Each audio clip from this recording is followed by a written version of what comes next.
Yeah, hello, ladies and gentlemen. So, in this episode, we are covering episode number 14 of our 20 episode mini series, which is 20 lessons learned through 20 weeks of training. And in today's episode, we are going through a really crucial topic for if anyone is going through, a major training journey in their life. And I'm going to preface this one by saying, look, what I'm about to go through, it may not be completely possible for a lot of people. I fully understand this topic can be a little bit tricky for a lot of people. And what I'm talking about today, it's not in absolutes. Yes, in the perfect world, if you can get around what I'm about to say 100%, and that's all smooth, that's all great, fantastic, awesome, that's awesome. But if you're not in the perfect world, and this is a little bit of a tricky thing, still take this on board. And what I want you to think about is just small percentage changes. It may not be the perfect world, but any tiny small percentage changes you can get a little bit closer to what I'm about to talk about is going to be so valuable for you. So, with that being said, let's talk about the topic, and that is family and partner support. Now, essentially, when you're doing a big training program, when you're putting in a lot of time in your training, you're trying to make big life changes, whatever it may be, you really do want to try your best to get your family or your partner to help support you. Obviously, if those people are around you. Now, if you don't have them and they're not very supportive, it can be done to have a big training process and big training journey, but it's going to be much harder. So let me tell you the story of where this came from on my side of things. Now, at the beginning of my training process, before I even signed up, I realized I needed a change. I was unfit. I was unhappy with a number of things of kind of how I was physically and mentally and this and that. And I really wanted to get moving. Now, I saw this 20-week training process come up and I saw this opportunity. I was like, that is something I really want to do. But as I was looking at it, I was like, look, this is a big commitment. 5 mornings a week, 5 a.m. I'm going to be doing some tough stuff, working really hard around this. I'm aware I'm going to have to make a lot of big life changes. And I knew it was going to be a big commitment. So before I signed up, I had a chat with Ali, who's my wife. And I was like, look, are you going to be okay with me doing this? I kind of explained it. I laid it out. I was like, this is something I'd really like to do. I was like, are you going to be all right with me doing this? Not so much like asking permission, but just making sure she was aware that she was kind of on board and yeah, that we could kind of be in this together. And ultimately, she said yes. So, coming from that, and there were a number of conversations we had through the process, but there are a lot of things that I kind of knew needed to change. So before we even started training, a month or two beforehand, I realized, look, I want to change our approach to dinners. We'd been doing a meal kit service for quite a while, which was cool. Like, it was really good for us at the time. Basically, it wasn't like meals sent to us, but it was you get a box of the ingredients and the recipes and delivered to your house, and you put things together. And for us at that time, when we were super busy, a bit uninspired with our cooking and everything, it had been a great choice. But at this time, I was like, look, in all honesty, the foods, they're delicious, but some things maybe not super conducive to my goals. Maybe we could be doing something that's a little bit leaner, maybe a little bit healthier, not quite as as indulgent as some of the meals we had, to say that. So I asked her, I was like, look, are you okay if we stop that? We've been doing it for like 12 months. And I was like, look, are you okay if we stop that? And on top of that, and I was like, look, are you okay if we can concentrate on meals which are going to be simple, because I knew I was going to be pretty tired and I do most of the cooking in the house and also relatively lean, because I was like, look, I want to be really healthy over this process. And I was like, are you going to be okay with that? She was like, yeah. Now, as we were getting into things, I realized, look, I needed to go to bed earlier. I was training really hard. We're up so early. I was getting to the end of the day and I was like, I am knackered. Like, I honestly need to get to bed a little bit earlier. And I had that conversation. I was like, look, I'm knackered. Like, please don't think worse of me for going to bed very early. And it's a bit of a bummer because obviously she works all day. I work all day. We see each other, and like in the evenings, kind of our time together. So I was having that conversation. I was like, look, we're going to see each other a little bit less because I'm so tired. I need to go to bed. Had that conversation. For social occasions, when we were going out for weddings and housewarmings and all of this, I told her I wasn't really going to be drinking, and I made sure she was on board with that.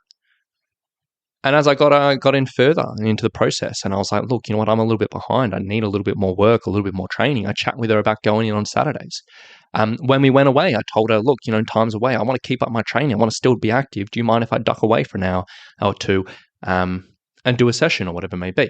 And each step of the way, as we were coming through the process, not just at the beginning, but each step of the way, I made sure I had that conversation, that Ali was on board, that she understood where I was coming from. So not just like, hey, I'm going to do this, but like you understand why this is important for me. It wasn't so much about permission because we're both grown adults, but it was about support and understanding and making sure she was in my corner. She understood what I was going through and why I was doing it. Now, in all honesty, through the process, as much as I had all these conversations, I'll be clear, it wasn't smooth sailing. She got a bit frustrated at me at times, which is fair enough. When I was tired and I was grumpy, I was, not around.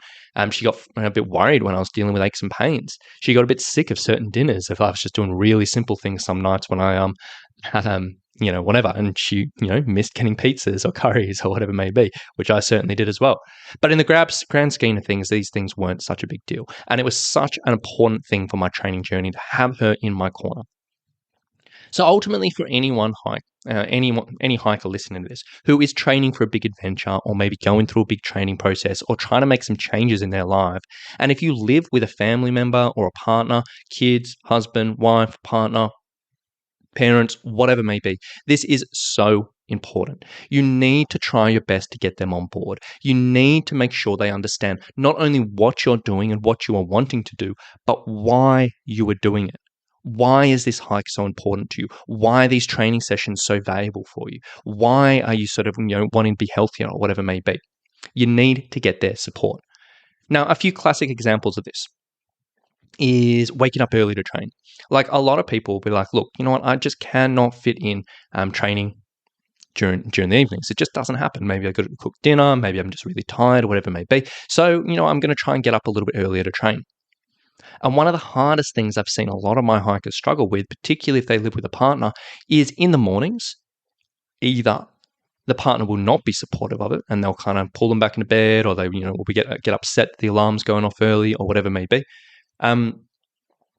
Or they won't help them. And maybe someone really struggles in the morning. They're like to their partner, hey, I would love a bit of help. Can you just kick me out of bed? And they just don't do it.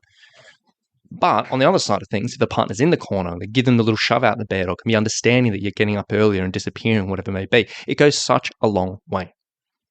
The other side of things is like finding time to hike on weekends. If you happen to have kids, this is a massive thing that a lot of my hikers struggle with, particularly if you're leading into a big adventure and you need to be hiking every single weekend close to the trip, or maybe you're trying to fit in some overnighters or some longer day hikes, whatever it may be. It can be really, really, really tricky. And if you're trying to juggle this alone, it can be tough. But if you have that conversation with your partner and you say, hey, you know what? How can we fit this hiking in? This hiking is really important to me because I need to be ready for this adventure. I'm really worried about just not being in good shape and just not having a good time and yada, yada, yada, yada, and explain those reasons why, then come up with a solution together. It may not be a perfect solution, but as long as you're having that chat together. Or it may be a case of cutting out certain trigger foods from the house. Again, something a lot of my hikers struggle with. If they're trying to clean up their diet a little bit purely for energy and recovery, or maybe they're going through a bit of a weight change journey or whatever, and they're aware that, look, there's certain foods in the house which are just not conducive for me, and I know if they're in the house, I'm going to actually eat them myself. Have that conversation. Say, do you mind taking this food out of the house? If you can get that support, it makes it so much easier. If you can't get that support and someone's not in your corner, keep on buying and eating in front of you. It gets way, way, way, way tougher. So ultimately, I'm not going to go into two more examples of this. But ultimately, if you are going through a training process, I strongly, strongly, strongly encourage you to have the conversations with your partner, with your spouse, with your kids, with your parents, whatever it may be. Have the conversations around it. Let them know not only what you are trying to achieve, ask for their support through these actions, and let them know why these actions are important for you. You're going to have this conversation multiple times through the process. It won't all be smooth sailing, but any extra support you can get is going to go such a long way. Please try not to just do this by yourself, just go off on your own and just completely ignore them, because not only is that going to be, a source of tension, but for yourself, it's going to make things so much more difficult. And again, as I said at the start of the episode, I fully understand if this type of thing is just really hard for some people. In certain situations, it may be tricky. Your partner may not understand. They may just be the fittest person in the world and be like, why do you have to train? They may hate hiking. A million other reasons. And in those situations, yes, it may not be perfectly get them in your corner, but think about what you can do to get small percentage changes here. Because these conversations, they're so valuable, they go such a long way. And it's just so important if you're really, really dedicating yourself to a full-blown training process. So my mission for you now is if you haven't had these conversations with your family, with your other half or whatever it may be, have a think about what you need to have a conversation with. Have a think about where you need support. Have a think about why these things are important to you and make it happen. It can be tough, but I'll tell you what, it will do wonders for the success, likelihood of success for your training.